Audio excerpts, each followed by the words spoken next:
All right. Welcome back to Gregory of Nyssa. We thought we'd start with some Eastern chant there. This is our first podcast that we're doing. That was a hymn for the Mother of God of Saint Nectarius of Aegina in the church, in the Slavonic church, the Saints Sergius and Herman of the Valum Church. I'm sure most of you have been there and appreciate the throwback. Or if not, they're going to definitely go back when this pandemic lifts. So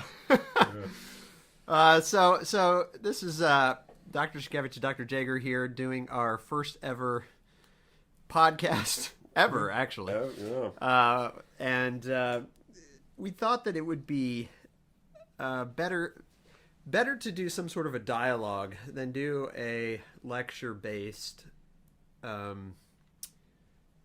MP3 because that's how we learn anyway. That's definitely how Dr. Jaeger and I learn, and I think that's how we learn as well in our class.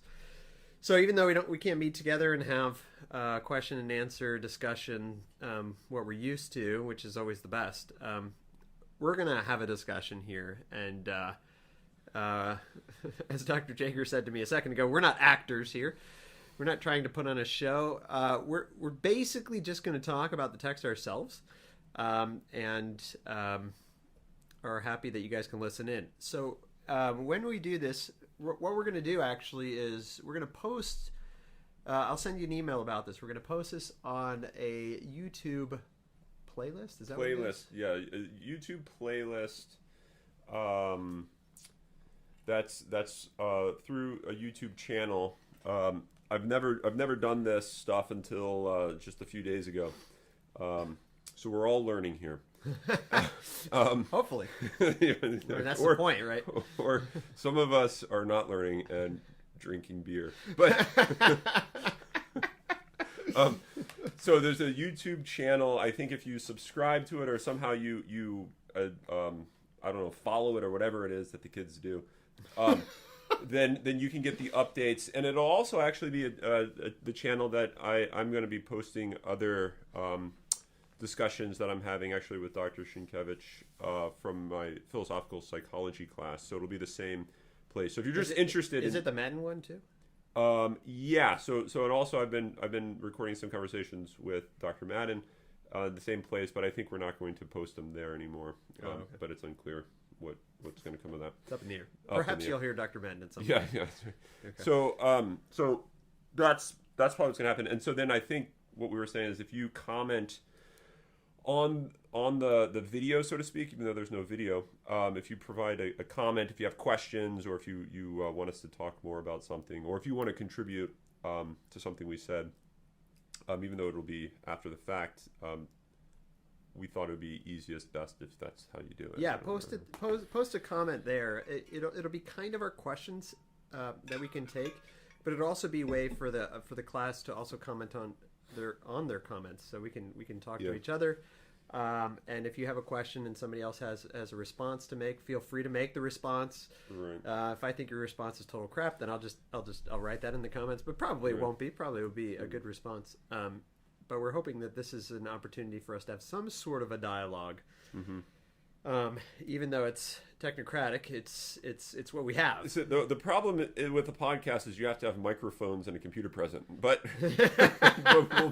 we'll make do. Yeah. We're trying to look past the microphones on our desk. Yeah. And, as a matter of fact, we have them positioned in such a way that we can look straight at each other. But I'm seeing these blinking lights to the bottom left, and it's really distracting. But that means the machine is working. So. That means that somehow, in some way, we're talking to you, even though you're really hearing a machine make a sound that sounds like me. But let's. Yeah. I mean, here's just a general thought I had. I mean, Dr. Sienkiewicz is going to give his own sort of take initially, but I was thinking about this when I was outside yesterday, kind of cleaning up my garden. The time that at least we're having here in Atchison is sort of a time of quasi-isolation, like our kids aren't playing with neighbor kids, and most people are, not going over to other friends' houses and having happy hour and all that sort of stuff. And it really sort of is calling out in a very public way to a more monastic kind of reflective attitude. I've sort of realized masses have been canceled. Public masses have been canceled here, and it sort of makes you sort of appreciate, I think, the kind of the struggles throughout the history of the church, and kind of makes you see the faith in a new light. And I think having a class devoted to Nyssa, at least for me, this is like a really rich time for me to like think about Nyssa's work and sort of the desire for monasticism and sort of the relation to the world that seems to be a central theme in Nyssa. Yeah, virginity as a total way of life rather than just not getting married, right? Right. Yeah. And virginity as a way of purification of oneself, which is very apt for this Lenten season. Yeah. So. There's another, before we get to Nyssa, there's another thing that I've thought about ever since I read it from Joseph Ratzinger, actually, who talked about the Eucharist. I don't remember where it might be in the Spirit of Liturgy, it might not, it might be in something else that he wrote. But there was something that he had written where he suggested at times to go on what he called a Eucharistic fast, where you would not receive the Eucharist, and instead you would refrain from. You would go to Mass, but you would refrain from receiving. Of course, as a priest, if you're saying Mass, you can't really do that. But lay people actually could do this. I always thought it was a crazy idea, and it's always bothered me. But now that I've become a Ratzingerian, then I think this can't bother me as much, and I have to really realize that there's something he has to say there. So, actually, if any of you find where he says this, because I don't remember, put it in the comments, because I'd love to reread that, given that we are now on a forced Eucharistic fast in a Lenten time, which is beautifully perfect, beautifully horrible at the same time. It's like a paradoxically good and bad at the same time. But I want to remember what he said and the good of that. It had something to do with appreciating what the Eucharist is, right? And not just doing it as a routine, but recognizing what's being given to you in this radical gift of divinity and theosis. Yeah. So I'm a convert, and I remember so after you make the decision to enter the church, you have this awareness of the reality and sort of the desire for the reception of that reality, but you have to wait for it. And I remember, I was still young and stupid, and I'm not quite as young, stupid, but I'm still stupid. But, I got gray hair. You don't have it. Yeah, it's coming in my beard. It's definitely coming in my beard. But I just remember having this experience of preparation for Holy Communion, and finding it kind of annoying that I had to wait, because I affirm the truth of the Church's teachings on the Eucharist, but I still had to wait, and I never really fully appreciated it until several years afterwards, that you kind of understand that like the preparation is what makes the reception perfect, right? So I think there's something about a preparation that lasts for more than 6 days is maybe a way of preparing yourself for a better, more perfect reception of the. It's very much like I don't know what Nyssa would think of this, but it's very much like marriage, where you get engaged and you're like, I'm ready to be married to this person and to receive them fully, and you have to wait and wait. Yeah, or we could go more Nyssa than that. Because the marriage thing is kind of up in the air for him. It's kind of anti. Although he was knee deep in it, but even just what he said, I forget where it was. It's been so long since I took a week off for spring break thinking about stuff. For my classes and things, and then I realized we had an extended break. But anyway, where he talks about the salvation history, creation in preparation for Christ, and why didn't you get Christ right away at the beginning of creation? And I forget what he said, but No, but it's something. I mean, it's a very similar. It was where he was talking about like he had to wait for the fullness of the sin to build up. Remember that? It was like the worst of times. He had to wait for the worst of times. He had to wait for all sins to have been committed so that he could redeem them all. Right. Yeah. I think that was the making of man. Yeah, Moses. No, that was in the Catechetical Discourse. Yeah, that's right. Moses was too holy. Yeah. Moses was. It wasn't bad enough.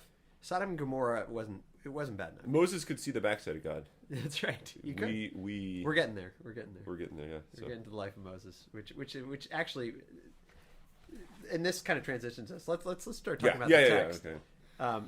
But I think this is really starting to get into some of the spiritual stuff that I was hoping to see in Nyssa, which I'm excited about.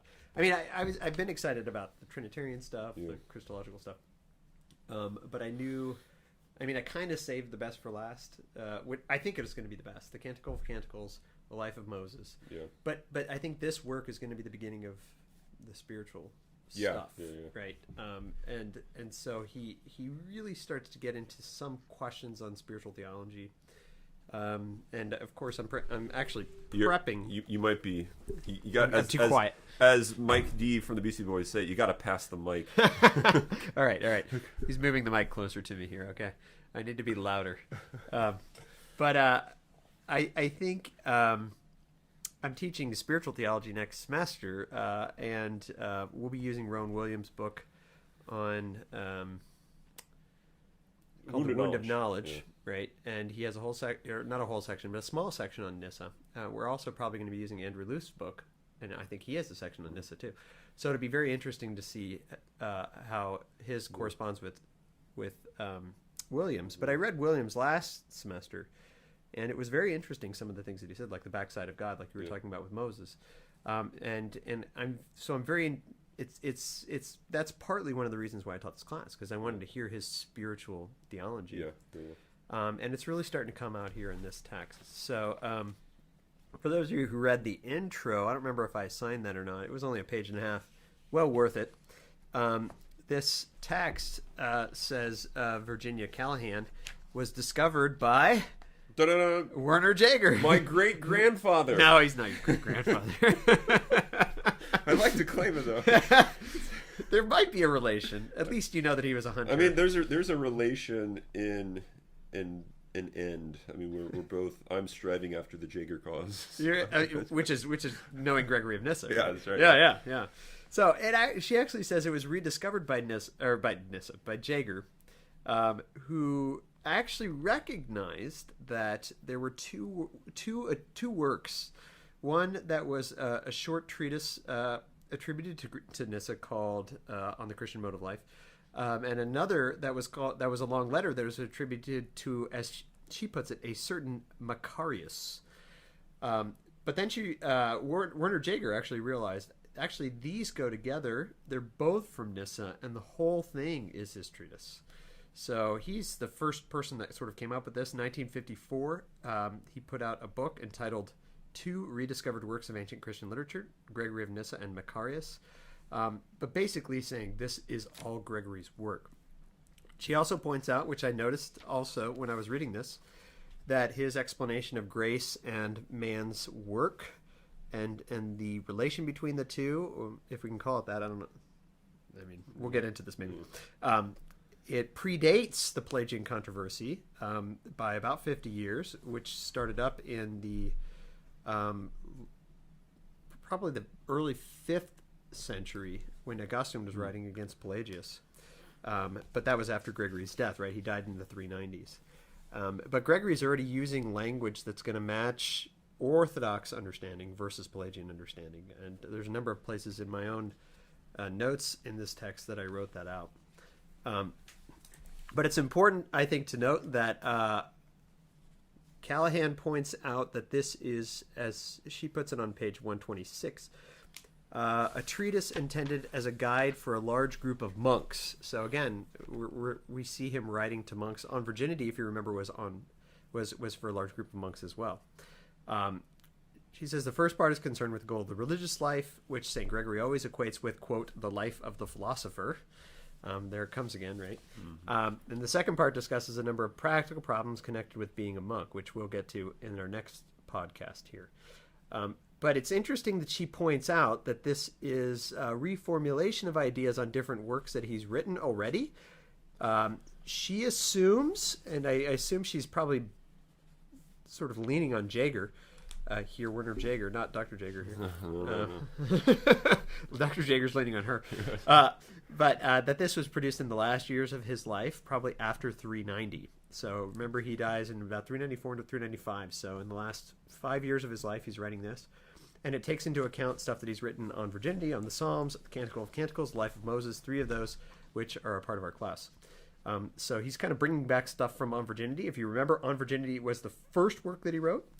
And it was also directed to a large group of monks on how to live the monastic life. The same thing is happening here at the end of his life. So I think this is a real opportunity to see, does he change? Does he have different ideas? Is he really kind of just staying the course and thinking of the same ideas that he's always thought of? I think we'll have an opportunity to see that as we go forward. Can I make a comment? So go for it. So I read the introduction, very short introduction, but on the bottom of 126, you get so was it Callahan? Yep. She thinks that there is a noticeable change, and it's in the extensive use of the biblical support, and I also realized there didn't seem to be as well, at least in the first half, as heavy of an emphasis on the Platonic themes. It didn't seem as Platonic as On Virginity and a lot of his other sort of earlier works. So I wonder if he's kind of not saying leaving Platonism behind, but sort of realizing the background in which he is thinking is more scriptural than it is. Well, I mean, I found this to be very different than his other writings. Yeah. Because it was just like, in some sense, strings of scriptural quotes. Yeah. I mean, in some ways, yeah, it almost... Which other fathers do. I mean, I've seen that a lot, but... Yeah. It almost read like a journal. It wouldn't, and maybe it kind of, in some ways, was. I mean, it was just for a bunch of monks. I don't know. Yeah. But that was just... I saw that and I thought, I wonder how significantly different this is going to be, and it was. I did not get any sense of Platonism. Yeah, in it. That's interesting. This is why I discuss this with you, because I didn't think about that. Although I noticed it was different, right, with the scriptural references, but I didn't think like he's not so heavily relying on a I don't know if I want to say this is kind of a nasty word, but pure philosophy, right? Yeah. But instead, he's really instead leaning on Scripture as his bedrock in this. Yeah. Which is very Christian. It seems to be. Yeah. Not that looking at Platonism is not Christian, right? Because everything is ours, right? Yeah. But, as has been said. As has been said by wise men. Wiser men with longer beards. we got to get him on one. I know. We're talking about Dr. Riches, by the way. But I think it's very interesting that really, and I think heavily St. Paul. St. Paul, right, in this, above anything. Yeah. And in that I've found his explanations to be more exegesis than mere sort of like observation, like and speculative, syllogism. Speculative theology, sort of, that's right. So anyway, anything strike you here in this? Well, I mean, there's one thing which kind of takes us off topic that I was going to want to talk to you about down the road. So this probably is not the best thing to lead with. But on 130, he makes once again playing on the Ephesians, St. Paul, that paragraph on the bottom of page 130. It is necessary, therefore, for us to bring ourselves to perfect manhood, as the apostle tells us, until we all attain to the unity of the faith and of the deep knowledge of the Son of God, to perfect manhood, to the mature measure of the fullness of Christ, that we may be now no longer children, tossed to and fro, yada yada yada. And I was thinking about, just in general, there's there's this emphasis in St. Paul and in Nyssa here, and I would imagine kind of throughout most of the patristics, this idea of moving from childhood to manhood in regards to the faith. And in light of some other stuff I've been reading in Balthazar, there's a sense in which that's correct, but also what it is to be a perfect man, or to grow into like complete manhood, is in some ways to have the perfection of childhood in the sense of, like, if you go back to what he was saying in like on virginity, like purity, that it seems, which he talks about here too. Yeah. So I mean, we could talk about that down the road. I don't want to make us too much about that, but I was thinking that there was something interesting going on here, and that the Christian mode of life is one which, unsurprisingly, is going to be paradoxical. It's going to be one that leaves childhood in order to attain manhood, which itself is the perfection of childhood. Right. But I think that's what St. Paul and the gospel writers are telling us. And I think that's what people like David Schindler think about when they think about creatureliness. Exactly. We have to retrieve creatureliness, which is a dependency Yeah. on the Father. And if you're looking for other things to do in your free time at home over the next couple months, the discussions we're going to be having from my philosophical psychology class, right? It's going to be the metaphysics sort of behind some of this we're talking about. Yep. So it'll be the same dynamic duo here. The dynamic duo, that's right. Or dialogical duo. Dialogical duo. Not diabolical duo. No. Hopefully not. Not throwing apart, but speaking together. Yeah. Actually, on 130, on that same page, he goes into this sort of explanation of nurturing and growth of his own, where he says, let me quote a little bit here. Just as the nature of the child newly born does not continue in the tenderness of age, but when it is nourished by food, according to the law of nature, it takes its measure in proportion to what is given to it.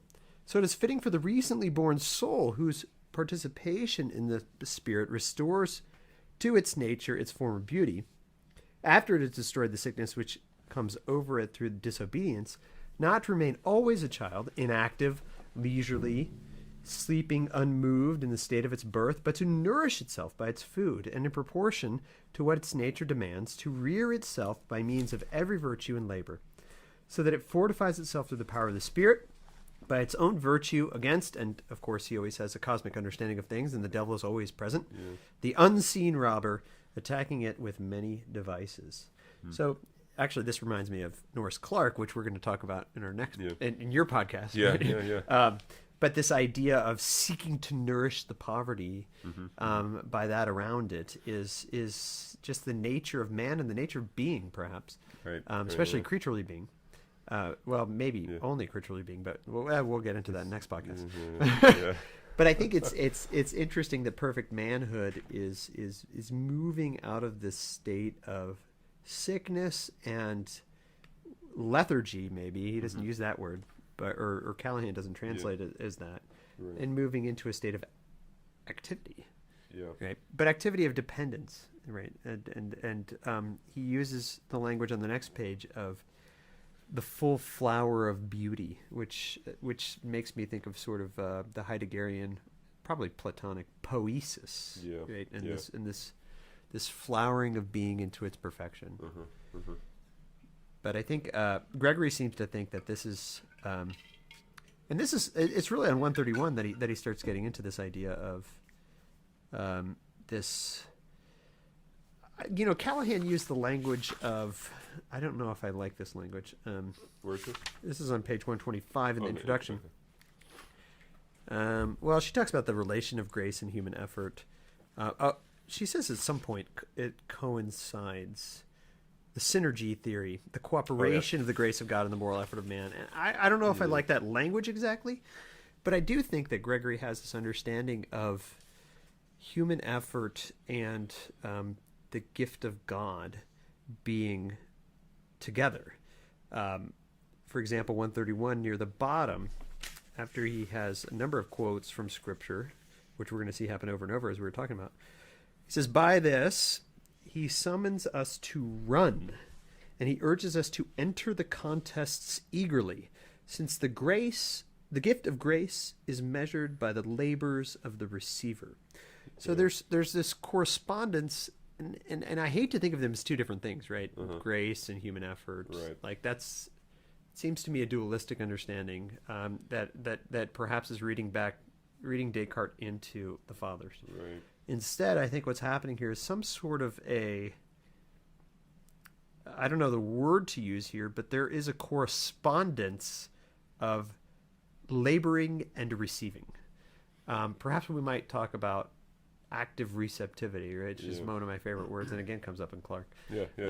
But there's something going on here where the lover, as he puts it, the lover of toils is the one that is united with God. As at the very bottom of that page, he says this really interesting comment. The grace of God does not naturally frequent souls which are fleeing from salvation. Hopefully you're not fleeing from salvation at home while you're not a Benedictine, right? And really that's kind of a spiritual examination of conscience that we should be doing always. Does I think watching cat videos constitute fleeing from salvation? I would say that is running sprints away from salvation. Sprinting away from salvation. Instead, you have to do, which he says at the very end of this, right? The ultimate. This is page 143. Perhaps this is going ahead a little bit, but he says that the perfect Christian moves towards the end, which all lovers of truth go towards. And he goes on, and he says, they must walk in pleasure with striving and zeal through firm faith and steadfast hope. For these, the course of life towards the greatest of the commandments on which every prophet depends, with the law is easily achieved. What commandment do I mean? Quote Scripture. Here we go again. This is quoting Deuteronomy and Matthew, because Jesus quoted himself, if you want to put it that way, in Matthew 2:36. You shall love the Lord your God with all your heart, with all your soul, with all your mind, and your neighbor as yourself. So really, I mean, if we want to talk about those fleeing from salvation, it's the cat video watcher. And those who are fleeing towards salvation are the ones who love the neighbor as themselves. And the neighbor that you have now is the person, right, that's living in your home. Yeah, which is probably, as a psychologist that sometimes I listen to, Ray Guarendi. Have you ever listened to? Oh, yeah. Yeah. The person that you live with is probably the hardest person to live with. Not because of them, but because of the person you live with. Yeah, right. Because you're constantly always around them. Anyway, what do you think of that, Dr. Jaeger? I think that's great talking stuff. A lot here. So No, that's great stuff. Like always happens when I attend your classes. I always am 2 pages short for finishing the reading. Well, that actually happened when I attended my class, which we talked about when you were asking me questions in class, and I realized I didn't read those 2 pages. These are those 2 important pages. It was the only time that happened, students. Let me tell you, I actually didn't read 2 pages on a lecture that I gave, but they were really important 2 pages, and I basically spent half of the next class talking about. You redeemed yourself. Don't worry. So here's a question, a big picture question. So the title of the work, on the mode of, or on the Christian mode, on the Christian mode of life. Yeah. So what do you think this? What do you think this work is attempting to? Is it attempting to explain what it is to be a Christian? Like, what does it mean to live out Christianity?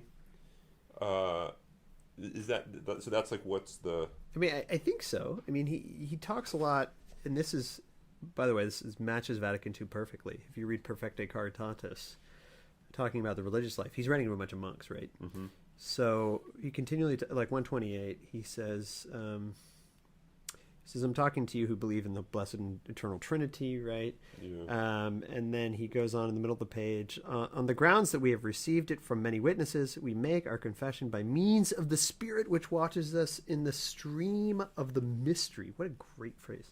In the stream of the mystery. On the next page at the bottom, he talks about the importance of holy baptism, wherein the rich and ungrudging Spirit gives us that which enables us to live in Christ. So the reason this matches Vatican II is because Vatican II says, what is a religious life all about? It's about plumbing the depths of one's baptism. It's about living baptism in its fullest. Yeah. So I think sometimes we think of baptism as sort of this like baby sacrament that we receive, and then we start getting the real stuff. And it's not the way that the church has ever really understood baptism, not the way the fathers understood baptism, definitely not the way Gregory's understanding it. Okay, so I'm seeing a theme. I'm getting the vibes. I'm getting some vibes here. Are you with Gregory's mojo? Yeah, I'm getting. No, I think it was that Russian chant at the beginning. That did aid the whole process. I think that was Gregory speaking to us. But so at the beginning, so here's how the work opens on page 127. If anyone withdraws his attention for a moment from his body, so this is the Platonic sort of theme. But you don't get. This is like one of the last times, at least for several pages, that you get this deep reference to like this Platonic apparent dualism. Although I don't think it's real dualism. It's just this sort of attention, like what are you focusing on? Not like, oh, here's this bad thing, here's this good thing, but what are you focusing on? And so he says, if anyone withdraws his attention for a moment from his body and emerging from the slavery of his passions and his carelessness, looks at his own soul with honest and sincere reason, he will see clearly how its nature reveals God's love for us. I mean, this is some, I think, really intense stuff here. Yeah. And his intention in creating us. So if you can understand yourself, if you heed the famous oracle at Delphi, going way back to this is like old Greek Greek stuff here, that if you know thyself, if you really know what it is to be man, you will see, as Nyssa says, clearly, you'll see clearly, the fourth line, how its nature, that is your nature, reveals God's love for us and his intention in creating us. Reflecting in this manner, he will discover as essential and natural to man, I'll read that again, he will discover as essential and natural to man an impulse of his will towards the beautiful and the best. So this is very much Nyssa, though, right? I mean, this is his understanding of the image of God in man in such a way that it can be the mirror can be pointed toward your arse. Yes, right. Right? Yes, as we talked about. Take a minute and redirect your mirror away from your arse. Yeah, emerging from the slavery of your passions and your carelessness, and look at your own soul with honest and sincere reason, right? Look at yourself as you truly are, right? And this is what the image of God is all about. And he specifically says in the rest of that sentence that I cut you off there, if I did cut you off. No. I ended it so you could pick it up. Okay, gotcha. This is dialogical. This is dialogical, right? This is why we are relational with each other. He says, and connected with his nature, a passionless and blessed love of that intelligible and blessed image of which man is the imitation.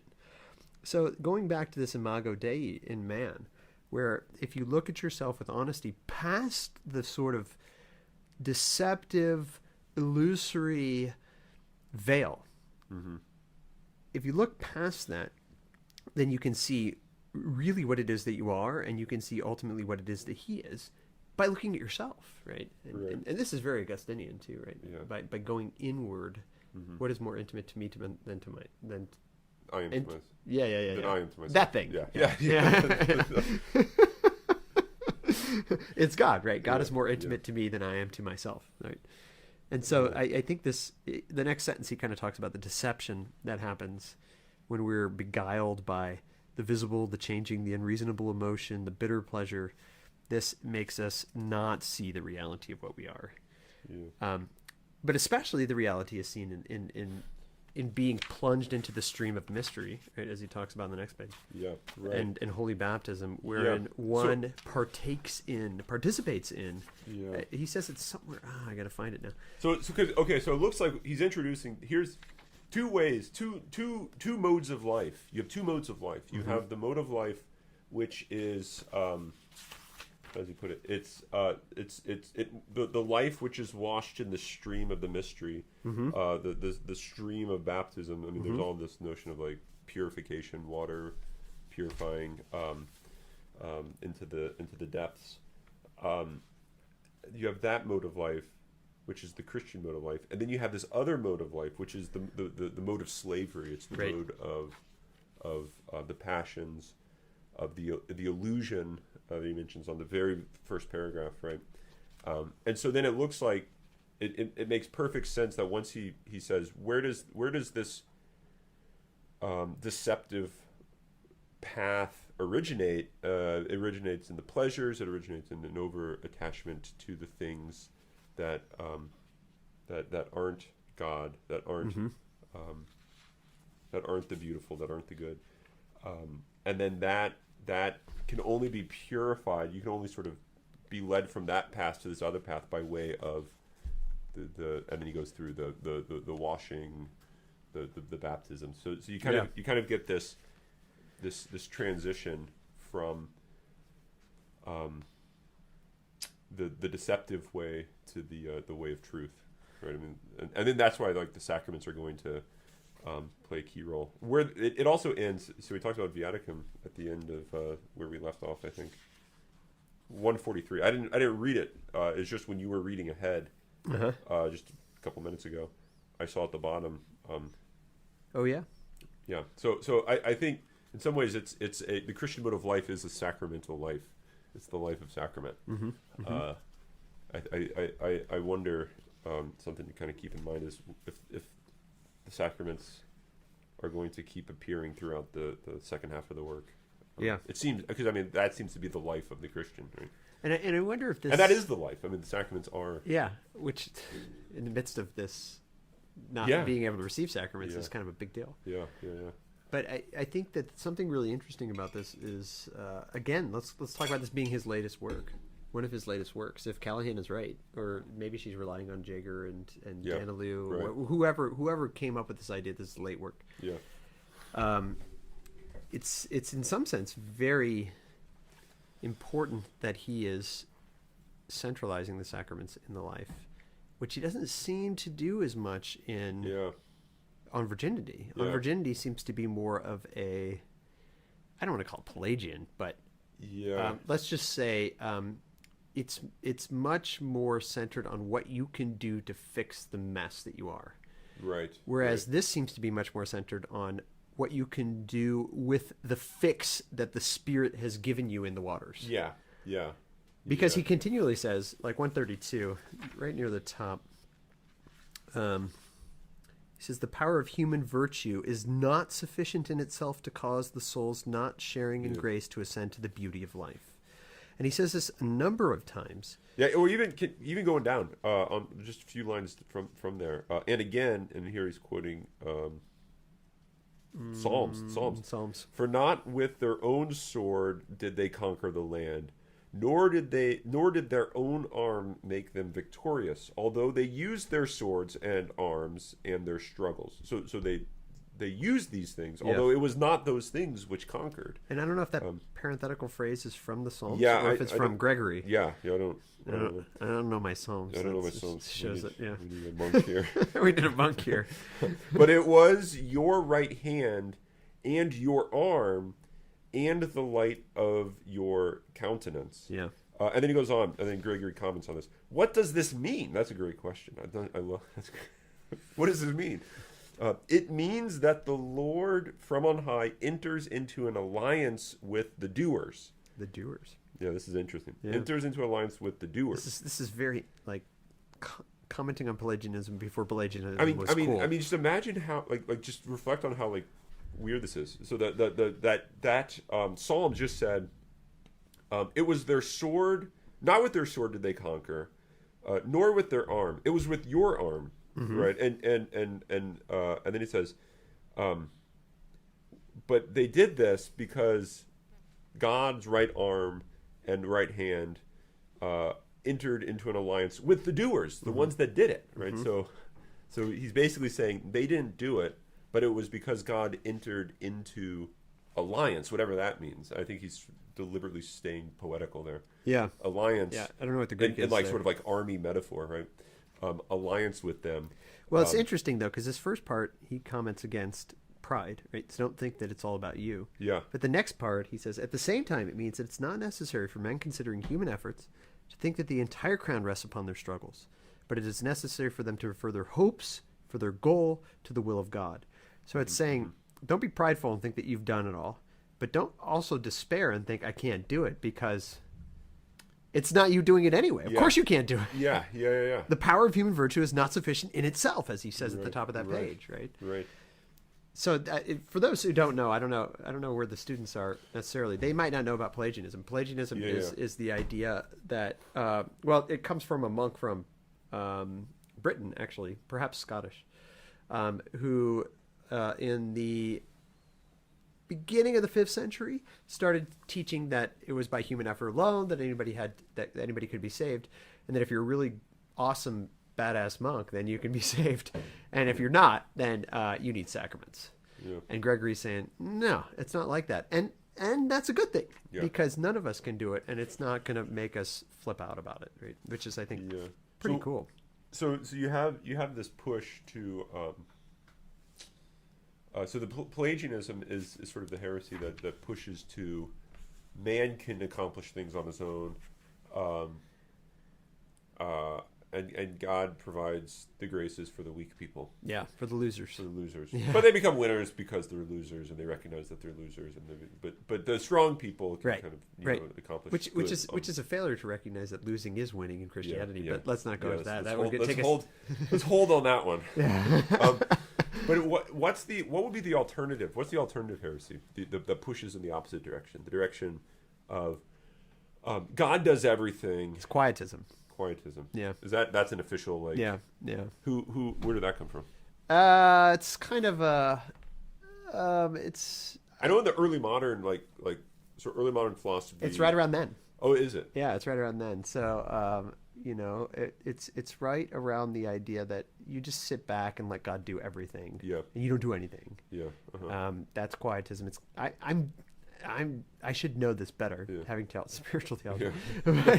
but I'm thinking like 15th, 16th century. Yeah, because the philosophical debates over the relation of God's causality to human creaturely causality in the early modern period really gets off the ground.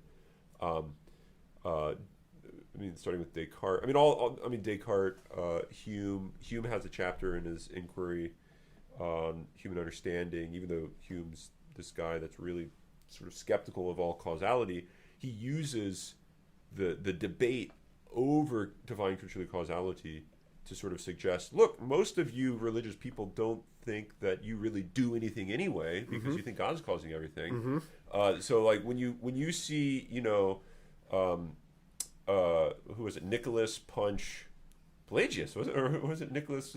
Arius. Arius. Nicholas punches Arius. Santa Claus punched Arius. Santa Claus punches Arius, and does he actually use that example? No. Oh, okay. No, this is so you see that happening, and in light of your views, you think it's really God that's doing it anyway. It's not really Nicholas that's giving Arius the black eye. It's really God. Yeah. So he says, look, I'm not saying anything different. I just don't think God's doing it. No one's doing it. It's just, we don't have to get into the philosophical stuff, but that's interesting. So, but what we do is we rise above that and we say, no, you're using cause univocally, and you're assuming that when God does something, then there, insofar as he does something, I don't do something. Right. Which we don't want to think that way. Yeah.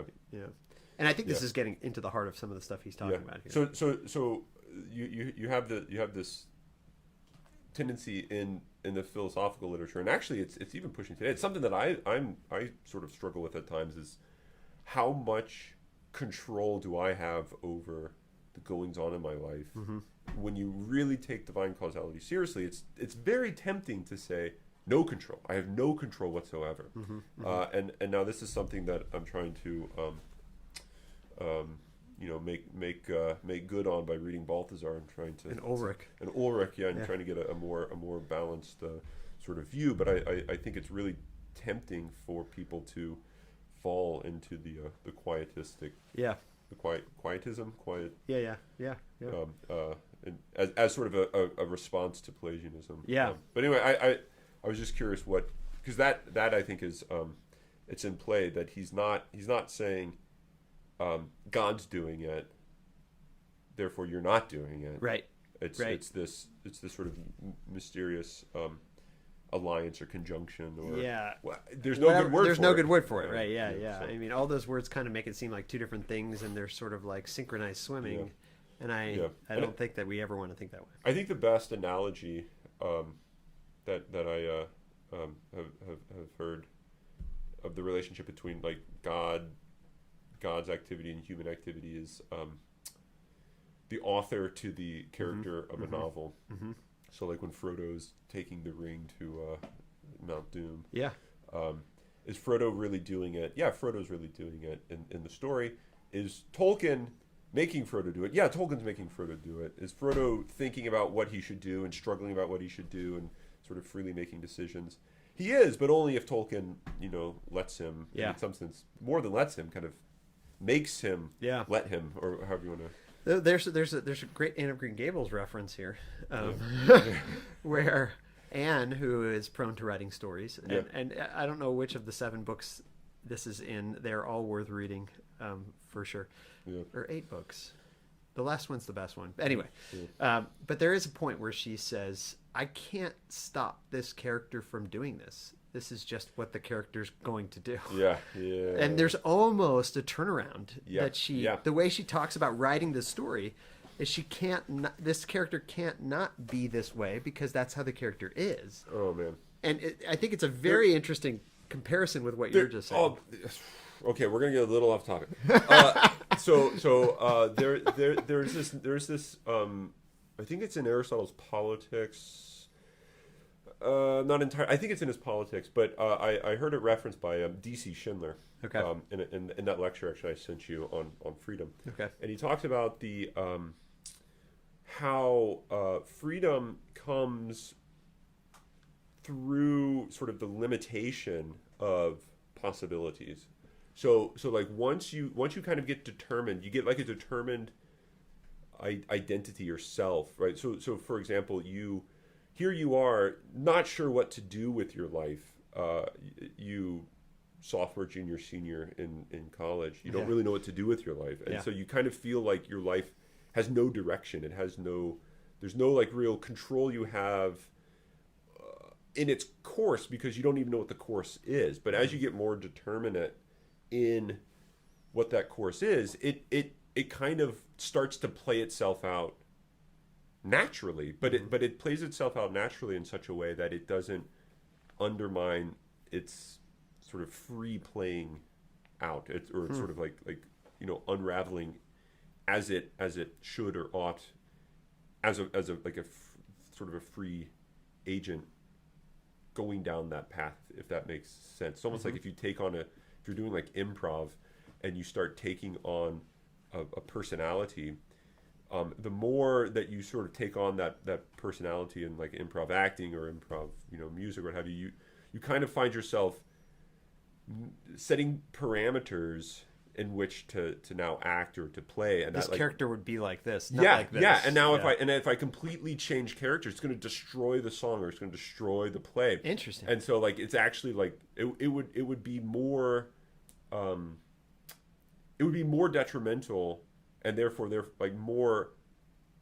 you'd be less of a person, less of an individual if you like deviate from that as it continues to play out. So there's this maybe like carrying this analogy on into creatures is that this is just really speculative, but God's causality could be such that as humans play out, they kind of start to write their own story, which is what it was to create a free agent in the first place, is to create this individual that writes his own story that has to like play within or act within or be within the parameters of that story. I don't know if that makes sense, but I think there's this goes right into Clarke's understanding of being as limited. And being creaturely is to be being limited. Which is fascinating. But I think that idea of freedom, I think can is not seen as opposed to limitation, but limitation is actually at the service of freedom because it's able to orient you to you know who you sound like. Who's that? Maria Montessori. There you go. I'm telling you. You basically quoted her. Right Okay. there. I mean, it sounds exactly like something she would say. Well, that's good. No, I think that's great. That's great. I think that's great. Although she would be very sad about what's happening in Italy right Yeah, now. no, that's Well, what time are we at there, Jaeger? I think we're going 50 minutes. Right. Let me bring up one more thing before we, I guess you call it signing off. Signing off, signing out, or last call, or yeah, last call is more like it. I think.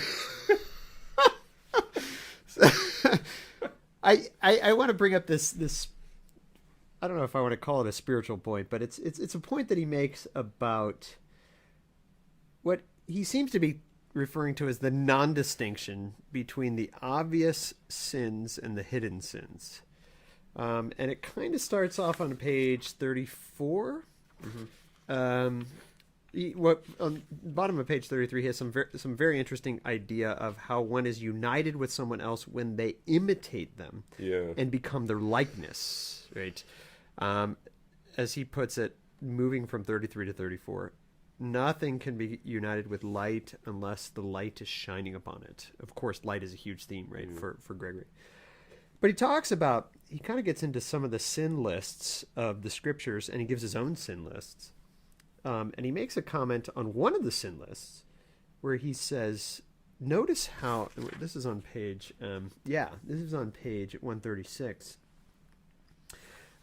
where he's kind of shocked at the fact that John, in his letter, says everyone who hates his brother is a murderer. He says he openly calls hatred murder. There is no difference, he says later on in that paragraph, there's no difference between the evils that are hidden within us and obvious and visible evils, that there seems to be this correlation between them. Then he quotes Romans 1, where Paul gets into a sin list, and he says at the bottom of 136, do you see how he intertwines deceit and haughtiness and guile and the rest of hidden faults with murder and avarice and all such things? But what does the Lord himself mean when he exclaims that which is exalted in the sight of men is an abomination before God? And he kind of talks about the fact that if you're going to be virtuous, it's got to be hidden virtue. Mm-hmm. But he also talks about the fact that there is no real distinction between the invisible and the visible in man. Which I kind of, in one sense, ontologically, maybe in an anthropological sense, talks about the unity of man being one. Yeah. But at the same time, it talks about the fact that, and I'm shocked that he did not bring up Jesus's quote that if you commit adultery in your heart, then you've already committed. If you look lustfully to a woman, you've committed adultery in your heart. Yeah. I mean, that's like the slam dunk of this whole thing. He doesn't bring it up. Yeah. But that's definitely what he has in mind, right? Yeah. That there is no difference between the hiddenness and the obvious, or the occult, as Aquinas would call it, and the manifest sin. Yeah. They're the same thing for Gregory. Yeah. And therefore, he seems to say, but there is a distinction in some sense between manifest virtue and hidden virtue. Yeah. Because he thinks that hidden virtue is true virtue. Manifest virtue, as he puts it at the bottom of page 134, do not look for reward in heaven, having deposited your deeds below. Do not expect honor from God, having gotten it from men. He's just commenting on what Jesus says anyway, right? Yeah. So there's this unique thing about secrecy of virtue, and yet at the same time, secrecy about sin is not in some sense less sin because it's not acted out in the visible world. Mm-hmm. To be a hater is to be a murderer. To be a lech. Yeah. Lech, is that an acting one or not an acting one? To be a lustful one, let's put it that way. Yeah. To be a lustful one is to be an adulterer and a fornicator. Yeah. Right? And that's very I think it's a very important spiritual point that he brings out, and something that we need to recognize, both uniting the anthropology and Gregory, but at the same time just in our own thinking of how to live a Christian mode of life. And I think it reminds me of Dostoevsky. Oh gosh! Explain, please. We are. I'm already salivating. We are going deep into the heart of Russia now. We started there. Might as well end there, right? The beginning is the end. No, that's Elliot. He's British. Let's go back to Russia. Okay. But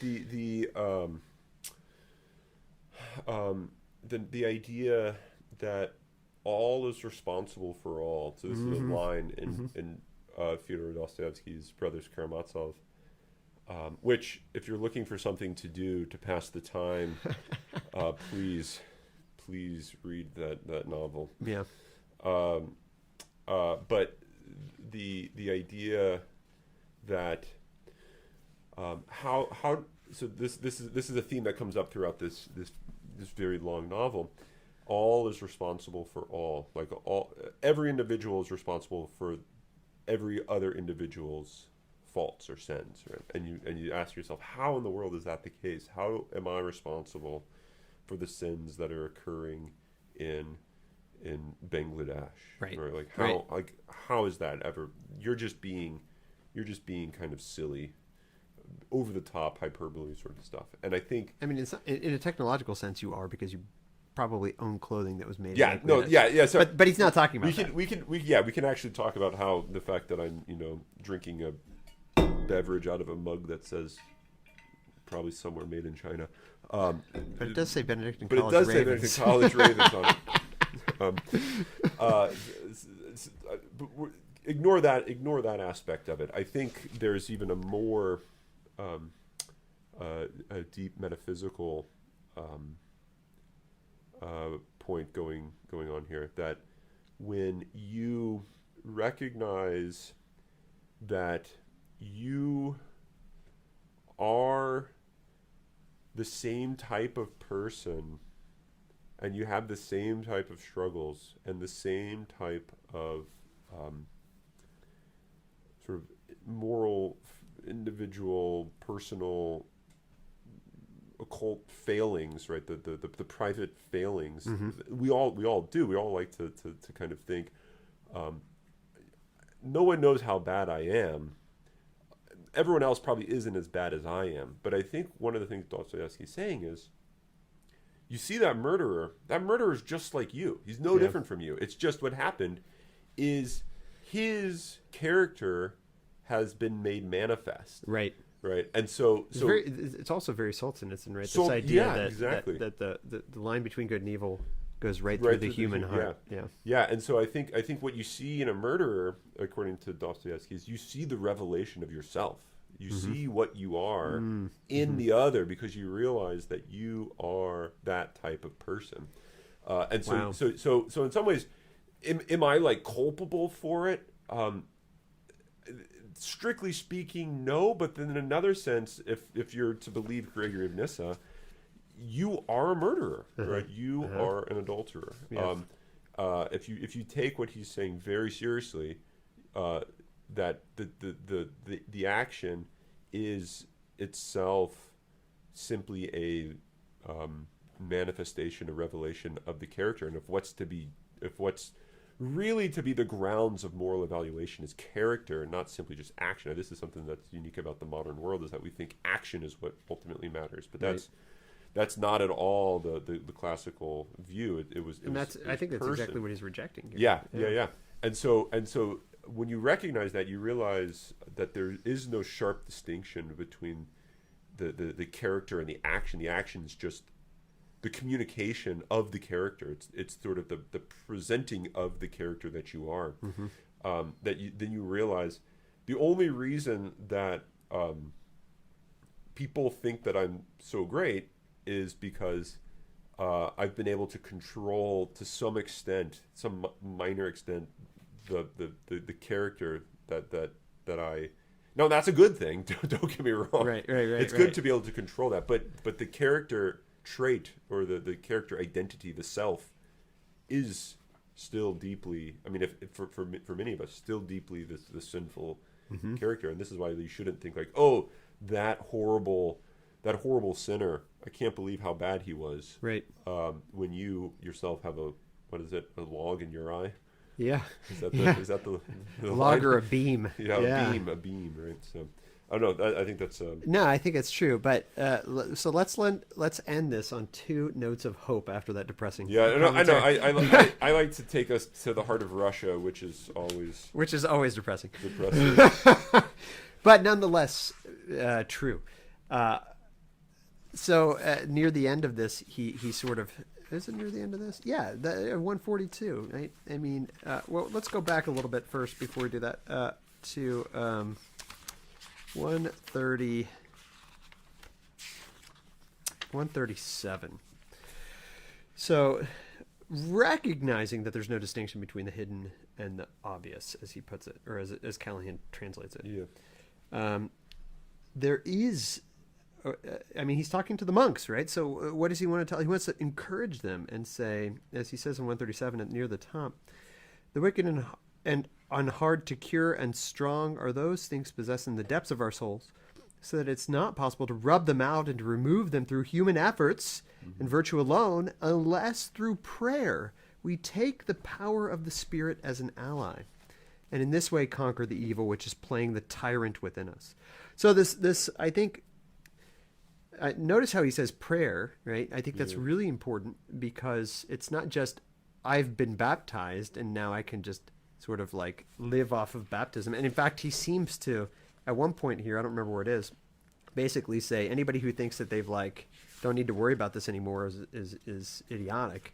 So don't think I've been baptized, I've been saved, right? It's through prayer that the power of the Spirit becomes an ally. So yes, you have the power of the Spirit, but you cannot be allied with it except through a continual labor, a continual struggle, a continual entering into the contest, which a part of that contest is prayer, right? The prayer is itself a contest. And if we do this, as he goes on page 142, starting at page 141, here's where he says it, 141, that first full paragraph, do not acquiesce in his gifts, thinking that because of the wealth and ungrudging grace of the Spirit, nothing else is needed for perfection. Here's the quietist, right? Yeah. Rather, he says you need to move forward in that and enter, because this grace ultimately results from love, as he puts it. And so love becomes the point of one becoming, as he explains it and using the scriptures, a new creature.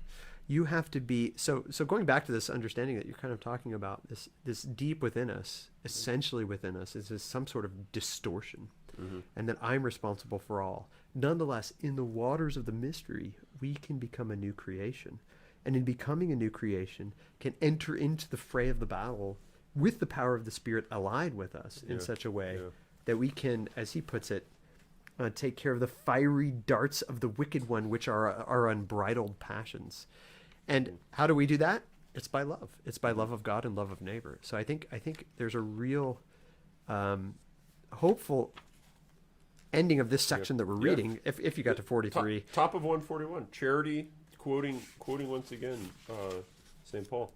Charity does not envy, is not pretentious, is not puffed up, is not unseemly, is not self-seeking, is not provoked, thinks no evil, does not rejoice over wickedness, but rejoices with the truth, bears all things, believes all things, hopes all things, endures all things.